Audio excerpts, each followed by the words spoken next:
So greetings everyone, and welcome to another Educator Innovator Hangout on Air. I'm going to be your host this time for this Hangout, and my name's Kim Jaxon. I'm an Associate Professor of English at California State University, Chico.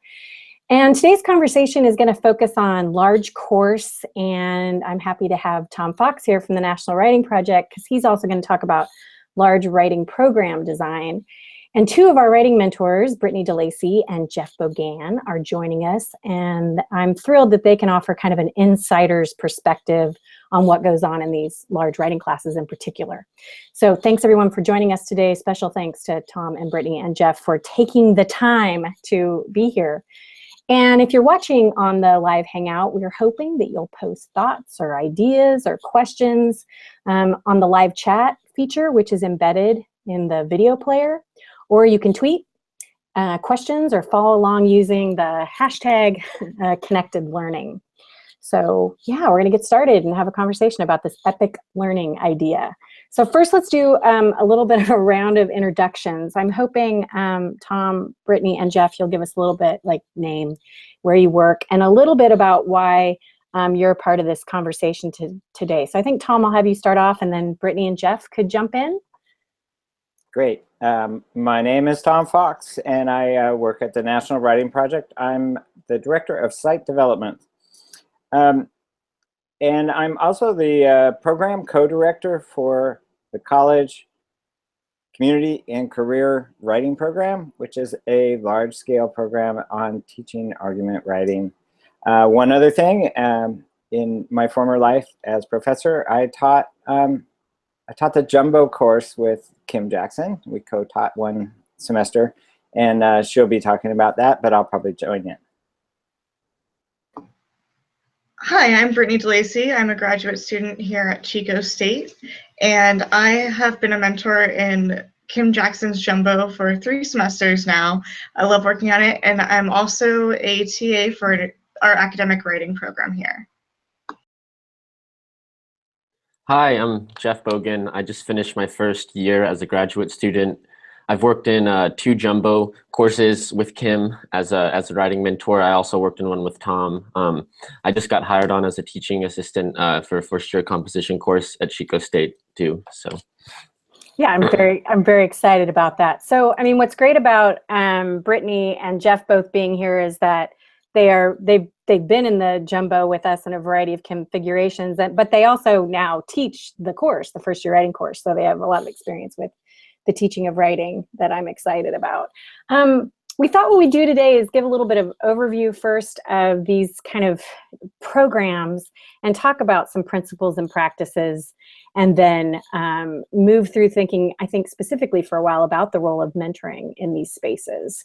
So I think I'm going to start us off with a little bit of background with the jumbo first year comp class.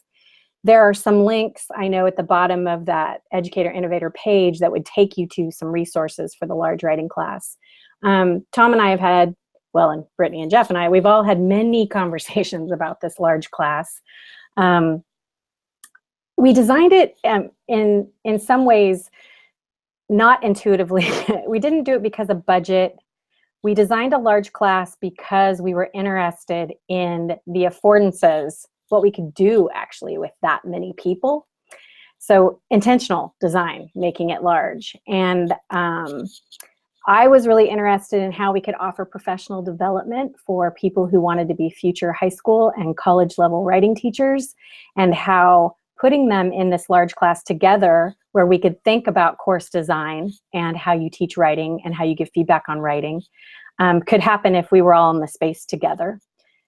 I had worked in the summer with Educational Opportunity Program students where we worked with about 200 in the summer, same configuration with mentors. And we were just noticing how the energy in that room and how much they were interested in each other's work. So I thought, let's just try this blasphemous thing. And we've been teaching the large writing class since 2009. Our pass rate is about 98% at this point. Students who take it in the first shot pass, and not just pass, but do really well. And I think a large part of that is the mentors. So I look forward to them talking. And we'll talk about different reasons for design. But that's the context. For me, a large first year course all freshman writers who work together with me and mentors in a large space. And sometimes I'm lucky enough to get to co-teach it with people like Tom, which is awesome. And Tom, I'm gonna have you talk a little bit about that and your program. So you mentioned the energy of the nearly 100 students in the class, and it's really true that there is a different level of energy in that than even a very lively class of 25. And that I think is an affordance. That's sort of the forward movement of the class, is the energy of the students as they do their work.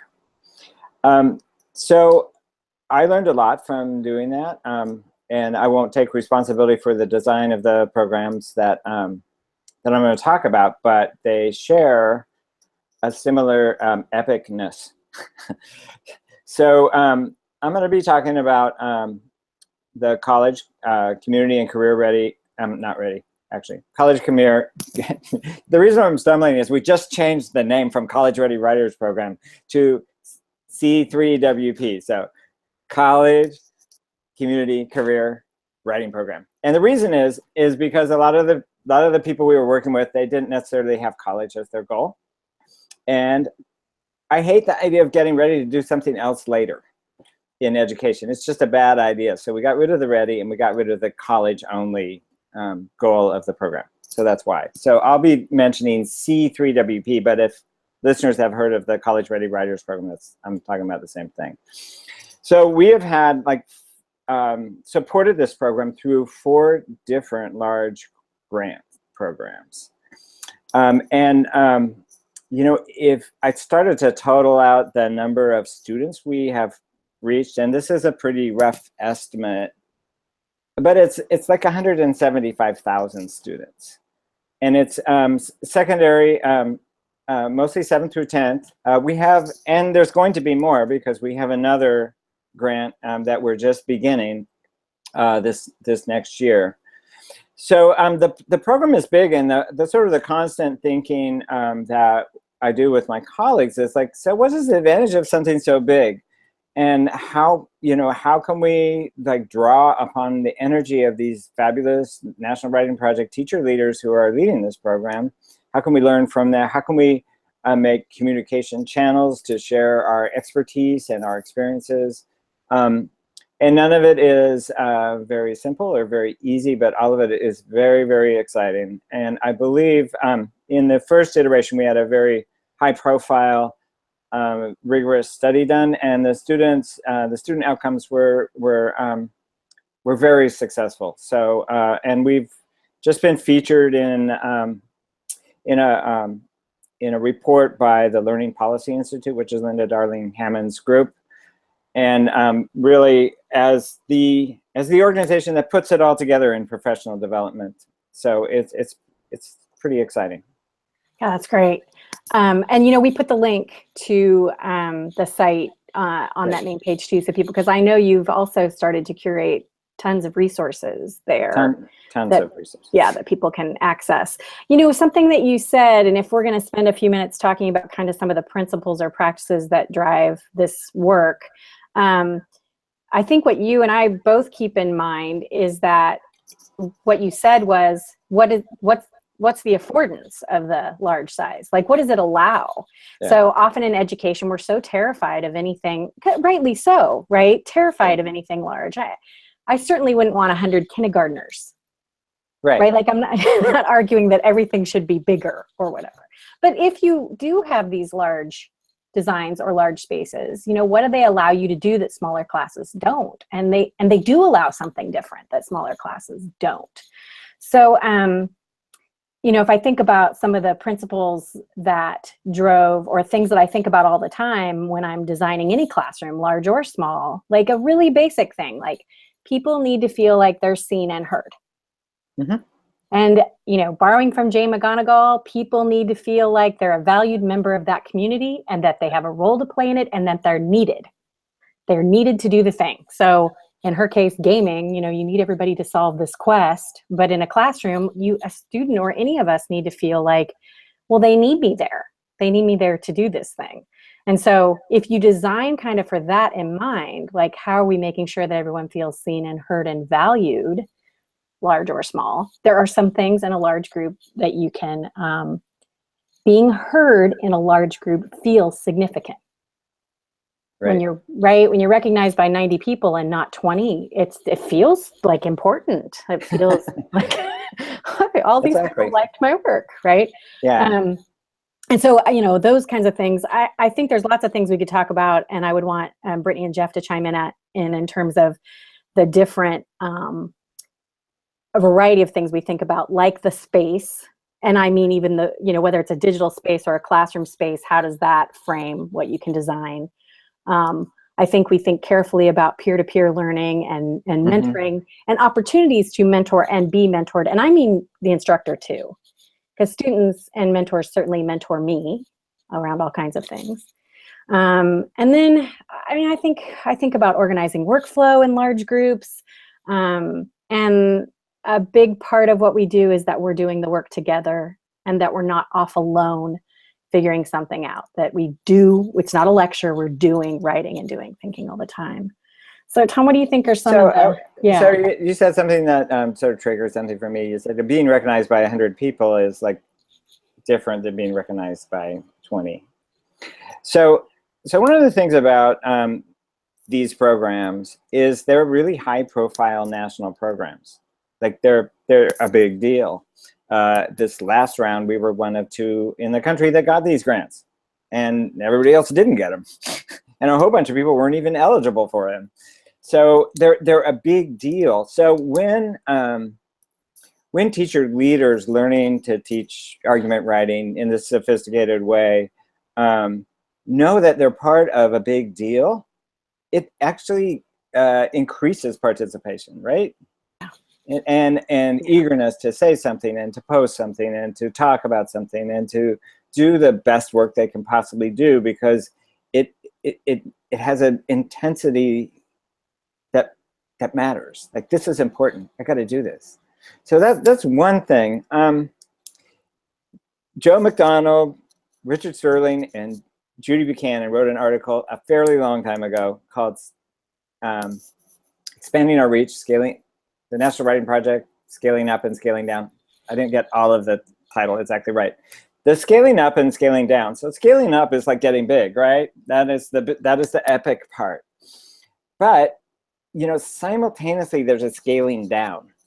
So, and what they're talking about is like, so there's this big program, but there's people in it that are creating important relationships with each other.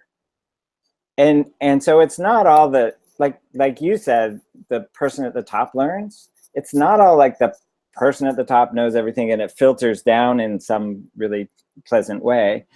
It actually is more the other way, where there's these relationships at the bottom, talking to each other, working at it, you know, trying to engage with the idea and the principles of the project or program or class. And that's actually where all of the action is. So that's why the mentors are so important. And for us, that's why our local site teacher leaders are so important, because they really carried out the work of this program. They did the labor, they did the hours. Yeah. I mean, we all did, but they're the ones that were down there, like, really making things work. Yeah, and so, you know what, this is a good time to bring in Brittany and Jeff, because like you said, and there's a way in which one of the ways that the bigger works, and we know this from the jumbo, is because of the ways that it's also broken down into these smaller teams that do really interesting work together and kind of bond. And I'm thinking maybe, Brittany, you could start us off, and Jeff, I'm hoping you'll chime in after Brittany, just kind of describing. I get a lot of questions about the work that the mentors do. And in fact, a lot of like, well, I don't have mentors, so how am I going to do this? I'm like, well, you can't. You need these good mentors. So I thought maybe you could describe a little bit from the ground what it looks like to, like, how would you describe your work in the large class, and what do you do to support students? Okay, so I'll start off. I attend both the large lectures, and then I get to meet with my group individually once a week as well. I give feedback on their writing. I encourage participation. I encourage them to talk amongst themselves. I encourage them to encourage each other as well. I try to model the type of feedback I want them to give. I'm very positive-minded when it comes to feedback. I try to avoid negative criticism and focus it on, okay, what are you doing well? What can be improved? And then the students kind of start to pick up on that as well. I also feel that in the large group, when someone says something and I encourage them to share with the large group, that opens up the door for the rest of my group to be like, okay, I want to share something too. I want everyone to hear my voice. And it kind of goes on from there. And before, Kim and Tom both mentioned the energy of the large group, but there's also a very different energy within the small group. We get the experience to have both the large group and be mentors for the small group. And the large group does have this really high energy, but the small group does too, especially when you're meeting individually, getting to know people. It becomes this space that's similar to the closest thing to a family that you could have in an educational space. So Jeff, if you'd like to keep going with that. Yeah, so similar to Brittany, I attended 2 lectures during the week and then had my 2-hour workshop. And as a mentor, we're in a really as mentors, we're in really interesting positions where students more so look to us for the day-to-day kind of guidance with the course because we interact with them on a more intimate level than the professor does. But at the same time, we have a far more informal role than that, than the professor of the course. So it allows us to just interact with them in an entirely different way, to where they're not super worried that as to how we're going to evaluate them, as to essentially we're just not the ones that are evaluating them or assigning an attendance policy or anything like that. And so that enables us to get a little closer to their experience with the day-to-day work. And I think that as a writing mentor, I try to utilize the affordances of that just interacting with students in ways that professors can, and making it a less formal space, and just more so being a more qualified peer than the people that I'm trying to help out, because it's ultimately we're not the instructor, we're not grading them, we're not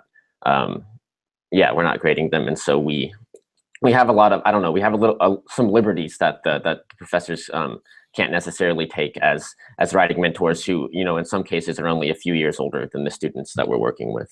That's right. Actually, I'd like to stay on that a little bit too, Jeff and Brittany, and Tom, you could chime in too. I think where the mentors in our spaces do function a little differently is that you're not I think people sometimes think of writing mentors in a class setting, not necessarily in a writing center, which has some beautiful research about, if you think about Marilyn Cooper thinking about the importance of why the mentor works better than the instructor with students.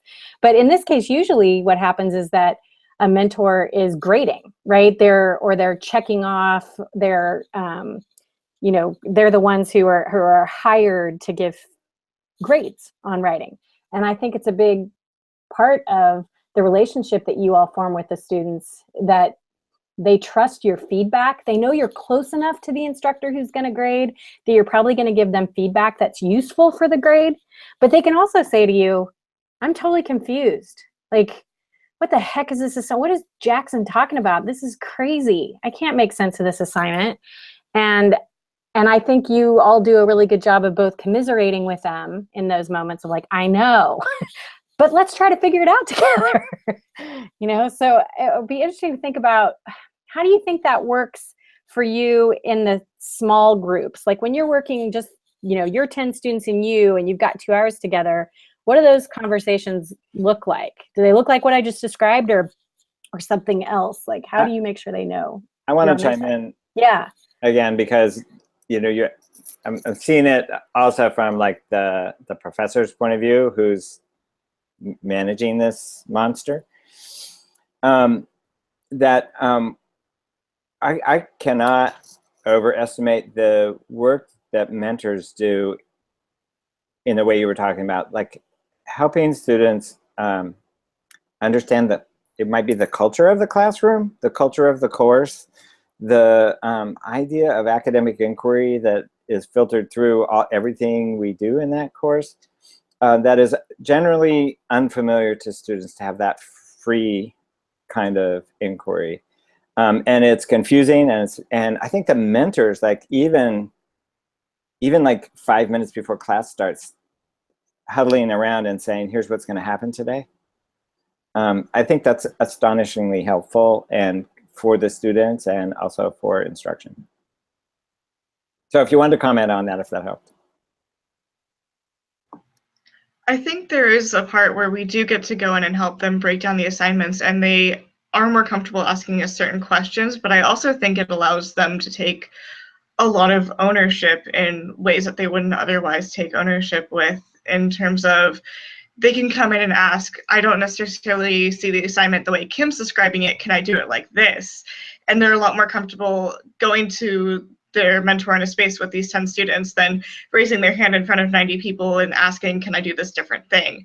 So I think it allows them to develop the sense of ownership over their work, over what they want to do, over the kind of direction they want to go in, especially with a project such as an inquiry project, or a space that allows inquiry into different things. And it's definitely a really interesting environment when you do have that, and it's really different. It's a really different space than having 30 students, for sure. Yeah, especially since you obviously have done both too. I think there is a little bit, Brittany, too, of just like you've got their back. You know, like they can test out something with you, and you've got their back. That yes, I'm going to support you, and yeah, it's totally appropriate for you to ask for this other way to do this, or I think that's a great idea. Or I've seen you all lean over and say, you should say that. Like you should say that out loud in class. Just kind of like. And then, of course, over time, you don't have to do that as much anymore. But in those first 3 weeks, I think that's really crucial. Jeff, you want to weigh in a little bit? Like, I've seen you do the thing that Tom's describing at the beginning of the large class, where you're kind of checking in with them.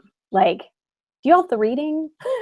You know, do you have your thing up? Like, how do you see those first few minutes of class functioning for you as a way to kind of introduce them to the culture of what's the work? Well, so I just, there's things that I do as a student to try to be prepared. And so I just try to have students not necessarily mirror that, but just use that as like guiding points to help students to just like as a more qualified peer to show them things that I've done in the past that have helped me. And I try to make it really clear that like saying things like, hey, like certain things that I do aren't necessarily universal, and they're not ways that they could all go about them, but they're just like an example to maybe move forward with for how they might want to approach something. The little like 5-minute conversations before the class, though, they're just, I thought that they were really helpful, more so to just get students thinking about like, okay, how am I going to approach this class, rather than walking into a lecture hall of 100 people. Not participating once the entire time and just kind of walking out absent-minded. Like rather we could just have a small conversation as a group, and everyone could just kind of say out loud their things that they were concerned about, things that they didn't understand. And it was just a lot easier to, I think, on you guys as the head professors to not have to, go around and micromanage all that, to have mentors do it and then report out as mentors to report on our groups as mentors to you guys later. Yeah, I think you're right. And, so Keaton Kirkpatrick, one of our other mentors, wrote a blog, the main part of the blog yesterday that came out that I'll post a link to at some point.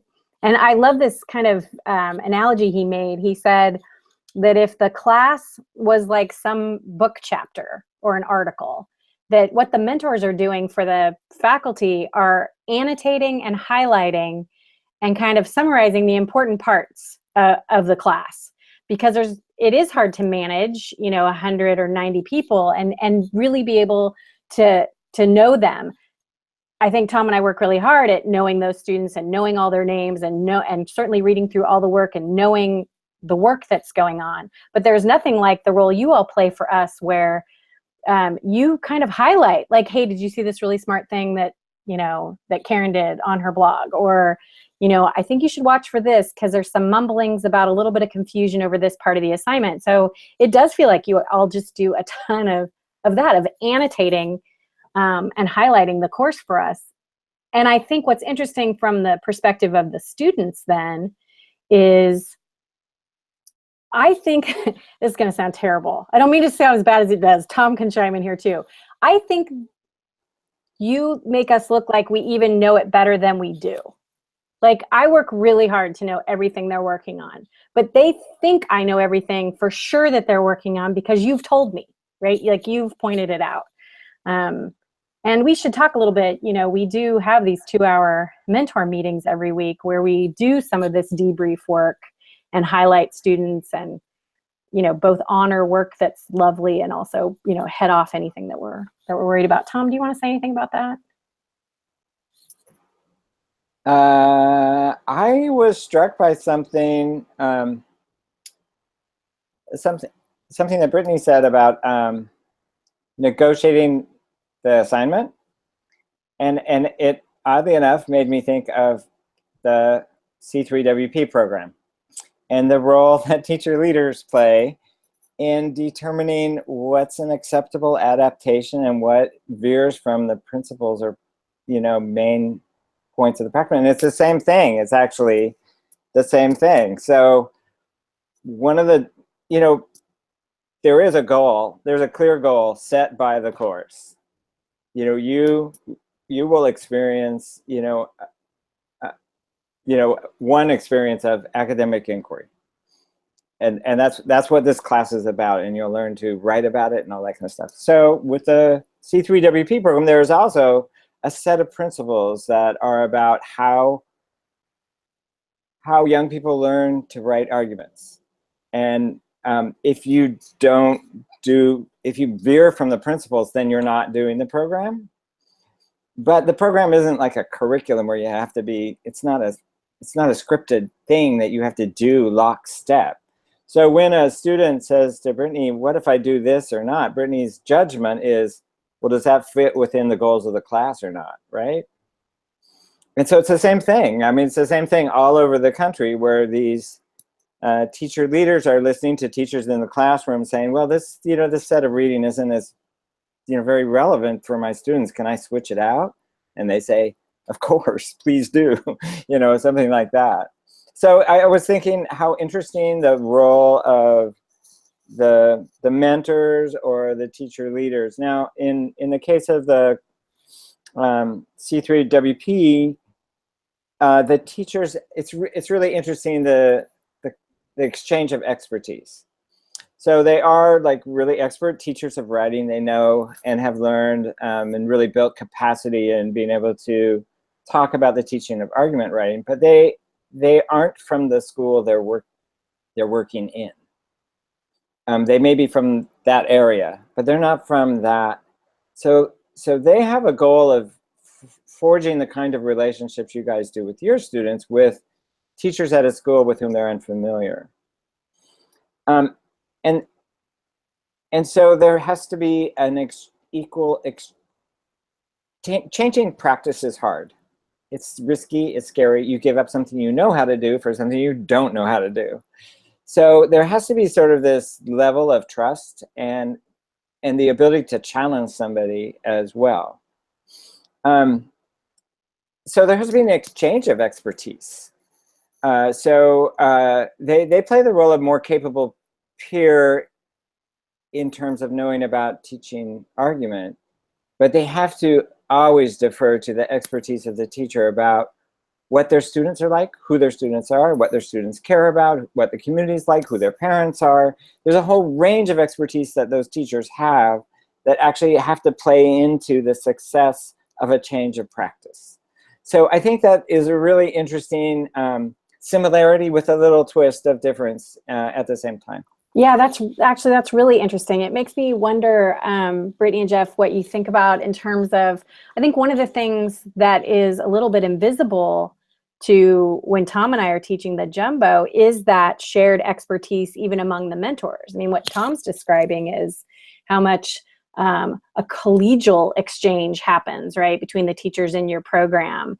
And I wonder, I mean, maybe the answer is no, but I wonder if that happens among the mentors. You know, is there a checking in with each other? Oh, you should try this, or I had this problem, this might work for you, among yourselves? I think anything like that happens during the mentor meetings for sure. I don't think it happens outside of it necessarily, and I think it's all of us bringing ideas to the table at once. I don't think it's individual conversations going on.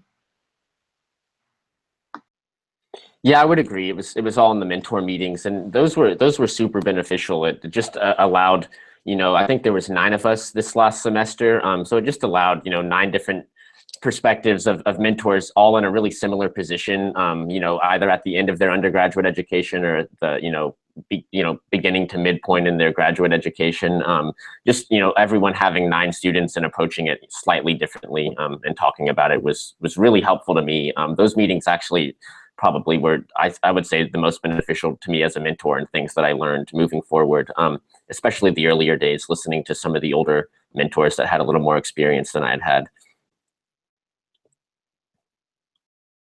Yeah, I just realized I didn't unmute.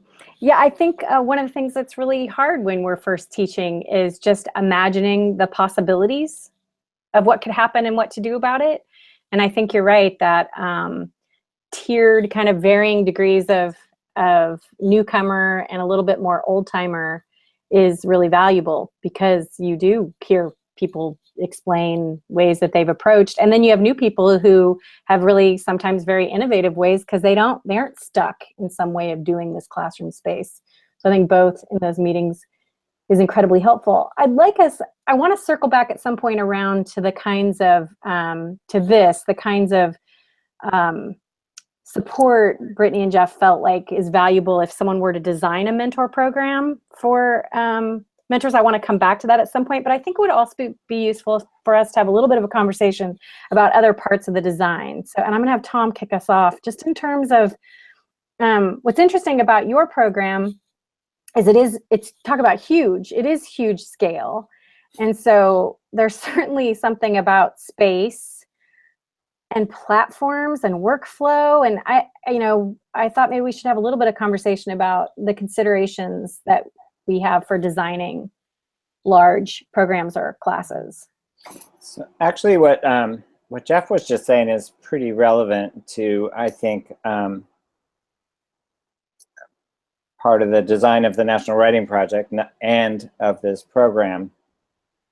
And Geoff was talking about varying levels of expertise, and in the writing project, we talk about teacher leaders, and that's our thing, is we build teacher leaders.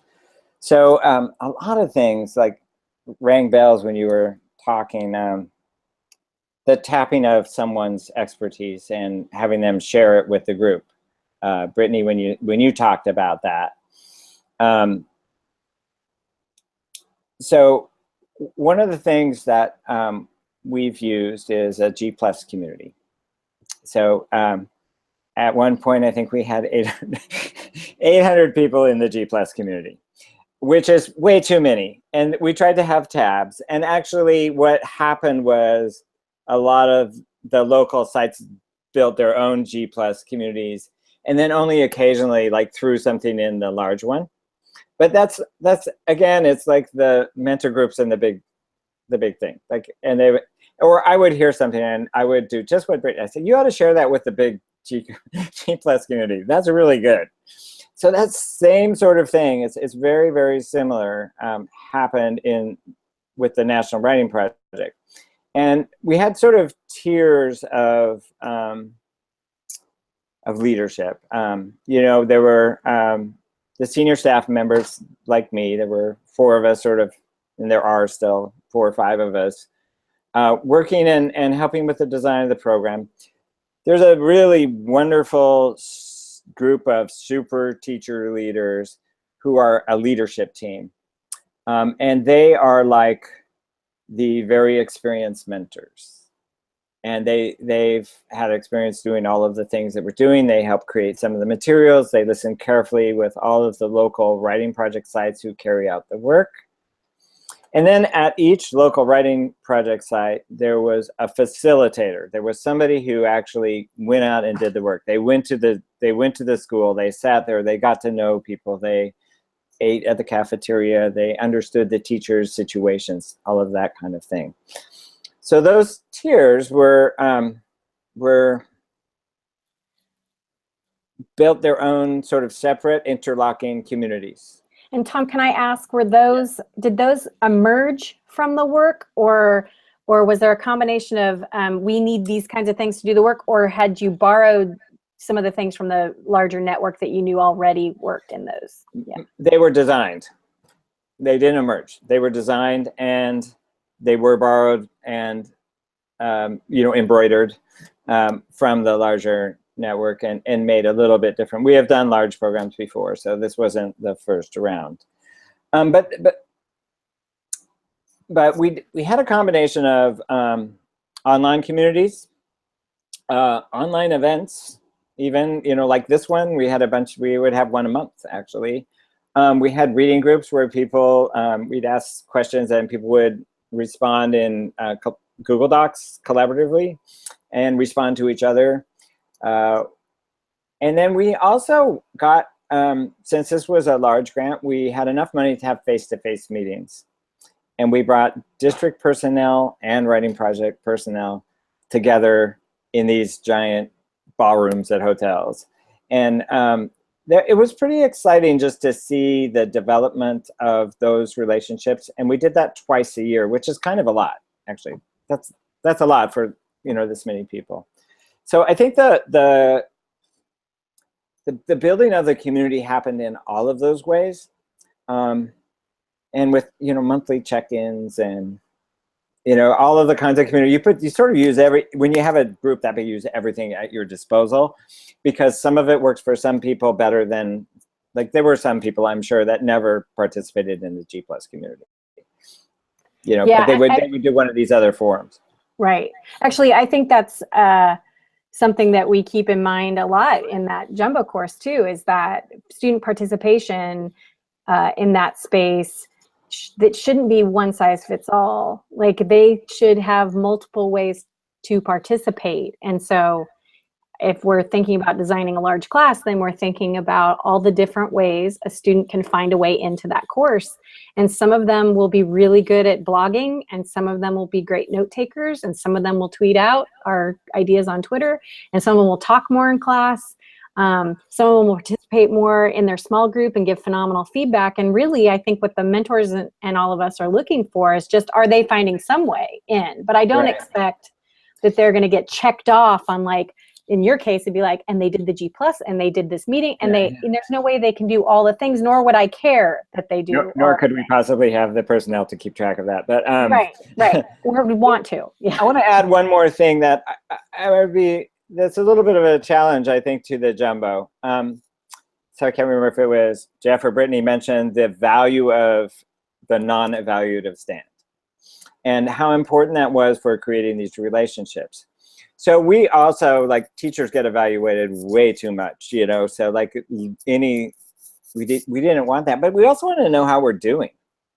Like, so how's it going?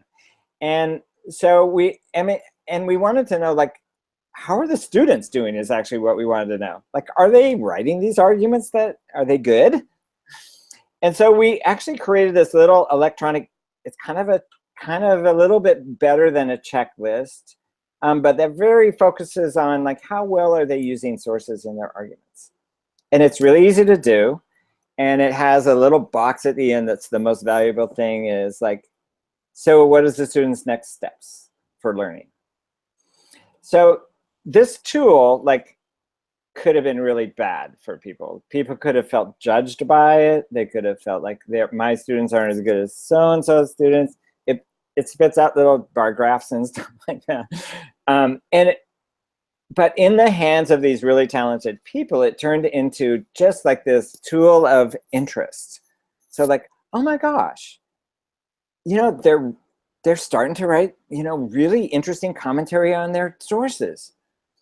I haven't seen that before, something like that. And you can see it over the course of the year. It was this quick little formative assessment tool that the teachers end up really loving, and that it actually was a key to getting at some of the goals of the program, because it had, like, well, here I am now. I mean, I love when I want to talk about student formative assessment, when I want to respond to student formative, I want to say, first of all, what are they doing? What do they know how to do? That's just, like, the most important thing, is to say, what do they know how to do? But then I also want to say, what are they on the verge of learning, or what are they about to do? And that's where you teach. So that's what this tool was able to do for everybody. But everybody did it. That's the thing. Like everybody did it at the same time. Like we had it once early in the year, you know, and once at the minute, and it all went into, so we could see how the program was doing, but they could also see like, oh, here's our writing project group. They're doing this, and wow, they have really changed in the last 3 times. And it was kind of motivating. Yeah. Because it was a different evidence of, like when you're a teacher looking at your student writing over and over, there's times where it never seems that good. You go, are they really making progress? Am I really a good teacher? Oh, I'm a terrible teacher. You know, that kind of stuff happens every time I teach. Yeah. But this was like sort of some pretty concrete stuff that showed progress. It's kind of interesting. And it also had to do with creating this community, because even though everybody wasn't writing the same thing, the goals of the program were embedded in this tool, and they could see how well they were, or how far along they were. Not really how well they were doing, but how far along they were in the progress. Yeah, that's really cool. I can totally imagine doing something similar, right? Where, I mean, I think the mentors and I do it informally in our meetings, kind of a check-in, but check-in. Yeah, even the way of asking students, you know, too, which I think sometimes we do in the jumbo. How's it going? And I think the mentors kind of have a pulse on that. Go ahead. The thing about this is it's really about their writing. Yeah. Not how the structures of the course are working for them, but are they actually showing growth in their writing? In their writing. No, that's huge. And they can do it themselves. Yeah. Yeah, that's really cool.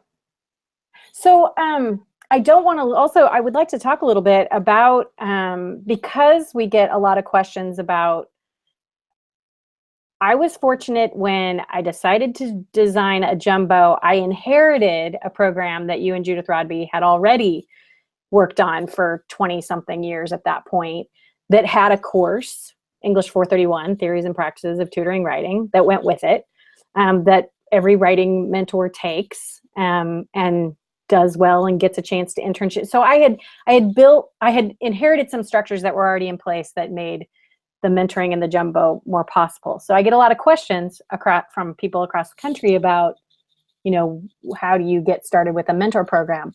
And I actually want Brittany and Jeff to chime in first, just in terms of, what do you think it is about your training that, like, if someone was gonna, and they will, when someone bugs you on the street and is like, so I'm trying to design a mentor program, what would be the parts? What's resonated with you? What would you keep, you know, in terms of internships or readings or working together, or what would you do?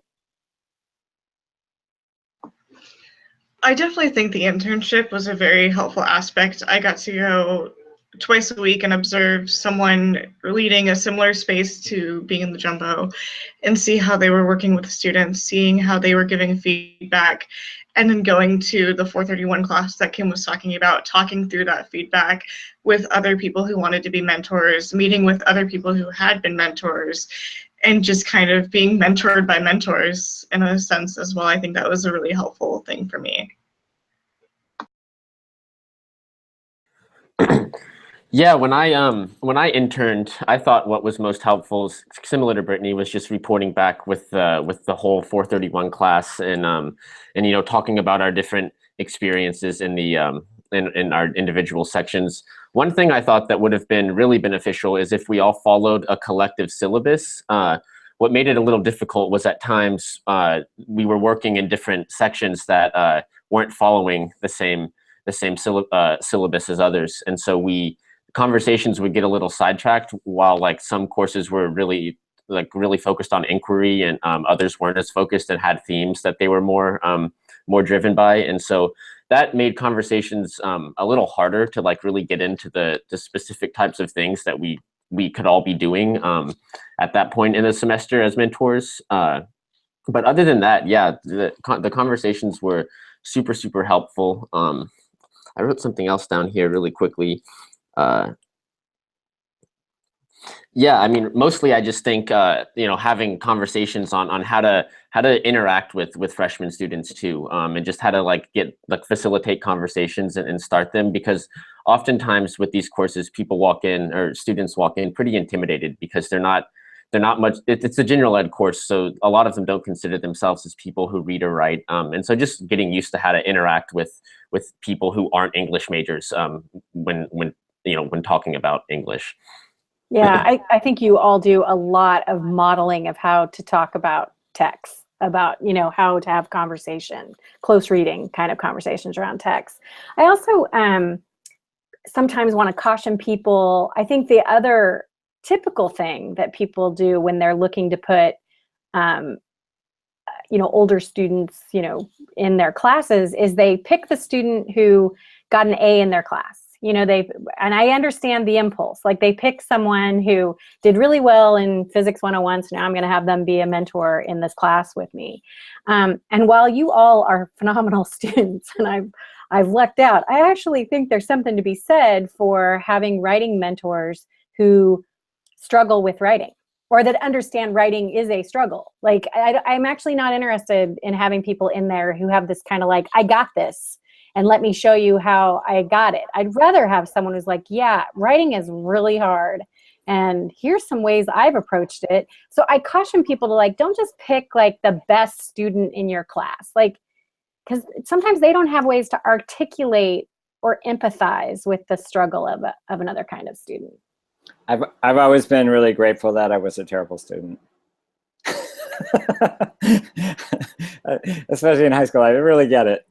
In the first 2 years of college, I was pretty bad too. So, and it gives me empathy for, I was very skeptical, prove this was going to be worth it to me. I work at the mill. Yeah, right. I'm paying my money. Right. And I wasn't, that great. So do you think that mentoring program could work without 431? Do you think that, Tom? Without the course? What would it look like without the course? Well, there would have to be an equivalent opportunity. I think that a lot of universities have internship programs. They have a course called an internship. And if that could be, a part of it could be shifted to work in some kind of way. I don't know. I haven't created it in my. That's a stumbling block for people. I know, is if they don't have the course, then they can't put the course in a tight curriculum, and they have to get votes from their faculty who don't understand what writing instruction is, and right. It's always a hard thing to get a new course in. So would there be ways? If what Brittany and Jeff, what you both just said was that the internship was a big valuable component of that, and that in some ways what the course did was just gave you a time and space to talk through the internship. It's just making me think people could do it by, kind of what Tom's alluding to. You could just have people intern in these spaces in independent studies or in some more structure or whatever, and have a time to meet. I also think that, although I really think it's valuable to have undergraduates as mentors, many programs have pedagogy practicums in their graduate programs, and it would be totally possible to make that the mentor meeting. Actually, I thought was a graduate course. That's how I actually addressed it. This is a graduate course in the practice of teaching writing, and I think I always felt like they were learning lots and lots of things that would help them be a really good teacher in the classroom. As opposed to, just creating a syllabus. It was the practice point. So I think that I just think you would have to shift the emphasis and the experience of existing programs or courses to produce, mentors. Yeah, and actually value the mentors as people who are colleagues and co-teaching and all those kinds of things, right? It can't be totally a hierarchy. You can't see the mentors as your, flunkies who check off your grading for you or something. And, we don't think about it like that. I want to talk a little bit about digital platforms, because Tom already alluded to the fact that they have a G+ community, that they do things like this, like online webinars, and certainly we'd be lying if we said that jumbo doesn't have rely a lot on digital platforms as a way for people to be seen and heard. What was that like from a mentor perspective, like coming into it? You know, we had them all on their own WordPress blogs. Sometimes we were on Twitter. Sometimes we were doing other things. Did you feel like you needed to know how to do those things, or was it totally fine to learn those as you went? And maybe Jeff, you could kind of kick us off. Yeah, so I actually wasn't super aware on how to do a lot of the things that we were going into the course on, how to do a lot of the things that we were asking students to do. A lot of the students also weren't aware, but that actually was pretty beneficial because I could learn it alongside with them and just show them how to like navigate certain problems just by Googling certain things, or just, you know, how to use the internet to figure out how to do things essentially. And that actually, yeah, I thought that worked almost better. The fact that I didn't know how to do certain things coming in and could just demonstrate, like, this is how easy this is to just to do that. And so just by trying to stay like a step ahead of the students, that became really attainable. I was also really shocked about or by the amount of participation that everyone would do on the WordPress blogs. Like within the first few weeks, students were having conversations that would go down, you know, like 6 or 7 comments that I just didn't really expect that to happen at all. And it just seems like that's only going to progress as, you know, as we move forward with time, and social media becomes more, you know, even more of a thing, and just, you know, interacting through online platforms like that becomes more prevalent. I love WordPress and I love everything about WordPress, so working with WordPress with students is great. I don't tell them that I know a lot, but I do tell them I really like this platform, because a lot of times the first few weeks of class they get really frustrated, and if they see someone having a positive experience with it, they're going to try to imitate that positive experience and try to create it for themselves. And what I get are a lot of students who do these beautiful things, who can teach me things about WordPress because they've gone out, played around with it on their own.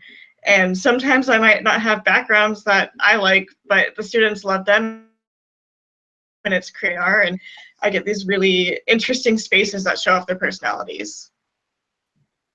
Yeah, I agree. I like that they have their own space that they blog on, and we can under those resources links, so Tom's site is there with a bunch of resources, and then the Jumbo link is there, so you can find a lot of resources, including links to all the students' blogs. So we're gonna go ahead, Tom. I could see you. Just one more thing, because this has to do with Epic. Okay. So we tried an experiment, and it was only partially successful, but the idea is still good, and we're gonna do it again, and we're gonna get it right. So a lesson study. So let's say, you know, 400 teachers across the country want to help their students write better commentary on their source material. And so we have some instructional resources on it. And what if they all try those at the same time and post their progress and post their struggles and post their successes and post some student writing? So we did that, and we didn't get 800 teachers. In fact, we didn't even get 100 teachers. We got like 20 teachers at the high point. But it was really cool and a really interesting idea, you know, that somebody from Arkansas and somebody from California and somebody from Illinois and somebody from South Carolina were all sort of doing the same thing at about the same time and sharing what their experience was. I just think that's a cool sort of epic idea. An advantage, you know, an advantage of the epicness of the program. Yeah, for sure. Like let's all try this together, and the more numbers you have, the more you learn. Right. You know, that's huge. Yeah. So we are going to start to run out of time here. Any last thoughts that you want to make sure that, you know, considerations for people designing large spaces? I will just say you do have to actually design. You can't just take what you do in a small thing and make it bigger. You actually do have to totally rethink it. That's what I was going to say. And the thing about the National Writing Project is we've never believed in franchising to expand, to take one thing and just duplicate it in every different place. That isn't doable, and that isn't what we do, and I don't believe that works. So instead, there's adaptive scaling or, these sort of things that I'm talking about where relationships are built on the ground. So I think that's true with every attempt to get bigger, is that it isn't a multiplication table or a franchise. Yeah. Yeah. It's, yeah. Right. It's not it's not McDonald's, bless their hearts. So Brittany and Jeff, anything you'll take into your own? I know Brittany, you already do some, and Jeff's about to go into his first year comp. Anything in a sentence or two that you like, stuff that will be included in when you teach smaller courses? I've stolen a lot of the assignments and a lot of the readings. My students do WordPress blogs of their own. I've taken a lot of the readings having to do with being a freshman or about just freshman composition in general into my classroom and digital culture into my classroom, and that's kind of what I've stolen from it. That's awesome. Yeah, kind of same with me. One of the things that I'm really trying to stress in my course next year is the blogging. I really liked that we had this online space that kind of created a community outside of the classroom that just was completely student run, that they commented on it how they wanted to. They personalized their profiles, and I really had nothing to do with it other than that I would read them and sometimes help explain prompts or something like that. But that's something I really want to make sure my students go on to do, is just, I like the idea of having the more formal classroom space and then the outside of the classroom online space that people can interact on. Yeah, I agree. And something you all could consider, and I've been trying to play with, is the other way that you can kind of go epic is, there are first year composition courses all over the country, thousands and thousands of them. And there's no reason why, Jeff, your students can't blog with Brittany's students, and be readers for each other, or we can't tap in to a colleague who's at, CSU Monterey Bay, like George Station or somebody, and say, hey, do you want your students to blog with our students? So I think there's ways we can also think about scale in terms of inviting new kinds of readers to our spaces. And maybe even local high school students. Yeah, and that's a great college, idea, right? Yeah, and middle schoolers, I like that idea. So I want to thank you all so much again for taking the time because I know you had to carve out time to be on this chat today, and thank all the people for watching or watching later. If you'd like to keep up to date on some future opportunities, you can. There's a monthly newsletter that I follow from Educator Innovator, which is at educatorinnovator.org, and you'll get their newsletter telling you about upcoming webinars. And I follow them on Twitter, and that's @innovates_ed. And you get all the info from the cool kids by doing that. So yeah, thank you again, everyone, and we'll see you all on the Twitter chat. Nice to see you, Brittany and Jeff, and thanks, Kim. Thank you. Thanks all.